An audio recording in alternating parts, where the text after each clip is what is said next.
Bola barchaga salom. Ushbu videoda biz sizlar bilan birgalikda o'yinchilar sostavni prokachkasi to'g'risida gaplashamiz, ya'ni emblema bo'limi to'g'risida. Bu yerdagi savollarga hozir o'zim tushunganimcha, sizlar agar tushunmayotgan bo'lsangiz tushuntirishga harakat qilaman. Demak, ketdik. Tak, biz hozir birinchi o'yindamiz. Bu hammaga berildi. Birinchi o'yin. Bu qanday berildi desanglar, mana bu yerda mana gruppaga o'tamiz va ko'rishimiz mumkin. Bizga esinglarda bo'lsa, Raul Pirlo Vidic kartasi berilgandi. Shuning uchun bizga birinchi o'yin kuchaytirish berildi. Va bu yerda ko'rishimiz mumkin, har bitta o'yin uchun 1 dan 20 gacha bo'lgan o'yin bor ekan. Har bitta o'yin uchun bizga 5000 tadan olmos berar ekan. Endi bu menimcha donatorlar uchun desak ham bo'laveradi. Demak, kuchaytirish bo'yicha gaplashamiz. Mana bu hamma o'yinlarni olib chiqish uchun biz yangi sabitada chiqqan hamma o'yinchilarni olib chiqishimiz kerak bo'lyapti.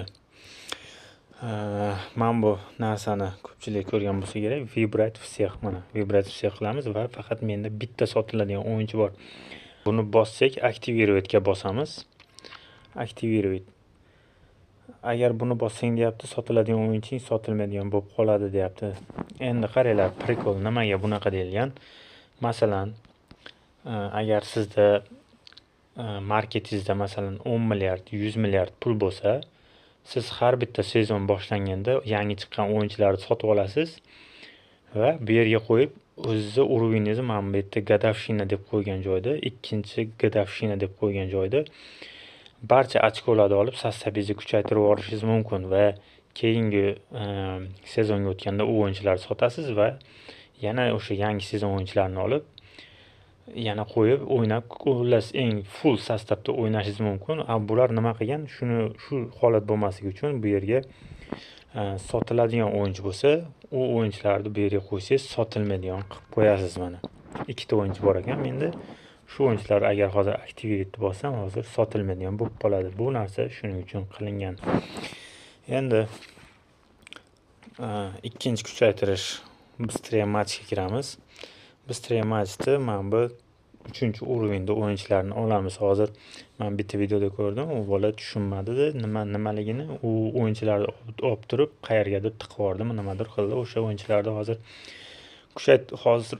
xullas biz o'sha o'yinchilarni olamiz va shu 3-o'yinda tak nimasi kuchayar ekan, qaranglar, reaksiyasi kuchayapti, hujum yakunlash kuchayapti va udar sleti deyapti. Udar sletasini bilmadim nima, endi havoda uchish deyapti, nimadir.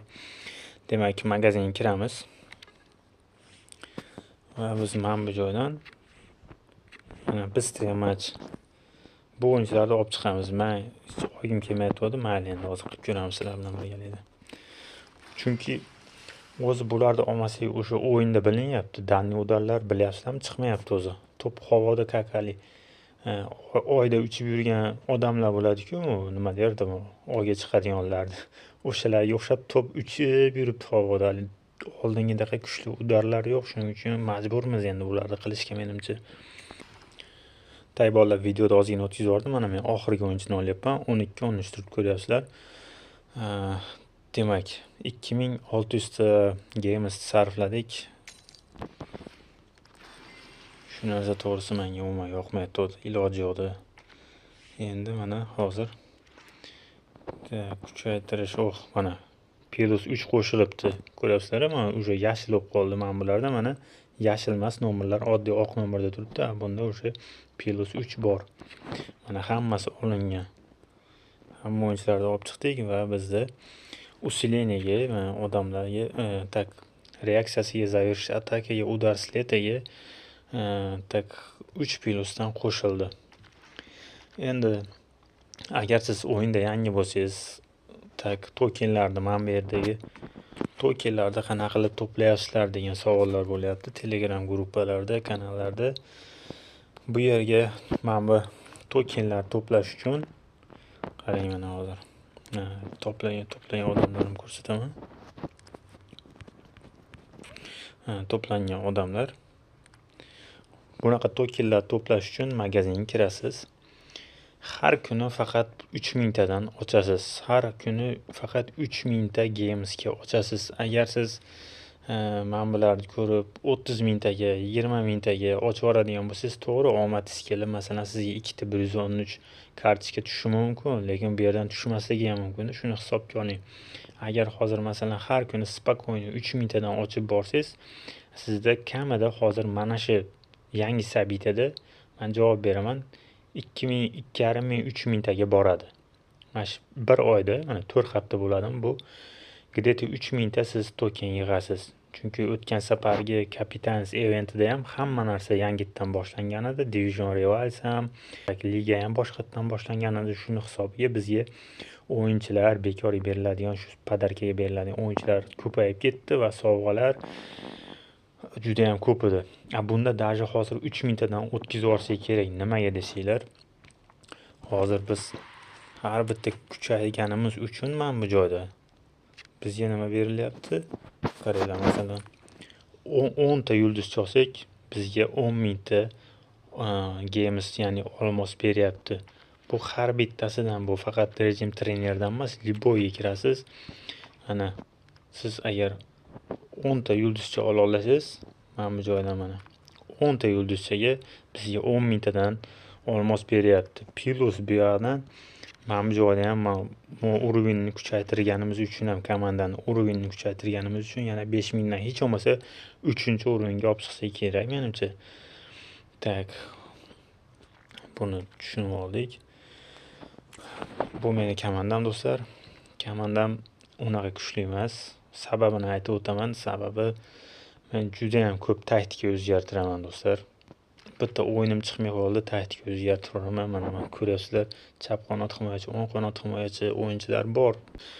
Shu o'zgartirishlar oqibatida mana komandam kuchayishi qiyin va bundan oldingi Captain's eventida men juda ham katta xatoga yo'l qo'ydim. Esinglarda bo'lsa, Captain's eventida 3 ta mamlakatni bizga o'yinchilarni podarkaga emas, magazinga qo'shishdi. 3 ta mamlakatning o'yinchilari, Gollandiya, Braziliya bor edi, yana qaysidir mamlakatning o'yinchilari bor edi. Shu yerdan men ko'rib qoldim, shu Braziliyani o'yinchilaridan bittasi 109 Rafinhani tushirdi. Men ham o'sha yerga qiziqib 22 mingta games olmosni tiqdim. Plus 1,5 mingta FK points tiqdim. Va hech narsasiz qoldim. Captain's eventidan faqat bel bilan shu sonda oldim xolos. Endi men hamshikni abonementdan olganman. Agar spokойно o'zim aytganim qilib, sizlarga aytganimdek kuniga 3000 tadan ochib o'ynaganimda men spokойно hozir normalniy, ya'ni 2 ta o'yinchi olgan bo'lardim. Endi hozir men o'yinchini sotib olyapman. Men Dungaga zaryadga berib qo'yganman. Petis bilan Petit kecha menga tushdi. Xudo xolasa shu Petitga sherik bo'ladi degan umiddaman. Tak, Petit statini ko'rsatib o'taman sizlarga do'stlar. 30 prokatga 5 tak 4-rangi qizil rangga qilingan. Mana ko'rishingiz mumkin. Do'stlar, ushbu video meni birinchi video roligim. Men yo'nalishim, YouTube'dagi yo'nalishim informatsionniy bo'ladi. O'zbekistonda hali men ko'rmadim informatsionniy, ya'ni ma'lumotlar berib boradigan kanal. 2-3 ta kanal bor. Ular faqat open pack shunaqa narsalar qilar ekan. Men informatsionniy kanal qilmoqchiman. Vestio degan kanal bor edi. Bilsanglar, bir 2-3 oy oldin yaxshi yurgizyapti. U bola endi bilmadim, to'xtatib qo'ydi nimagadir. Tak, bolalar, agar video sizlarga yoqqan bo'lsa, bittadan like bosib qo'yinglar. Hammaga omad. Agar savollaringiz bo'lsa, kommentariyada yozinglar. Men o'sha savollarga video rolik qilib chiqaraman.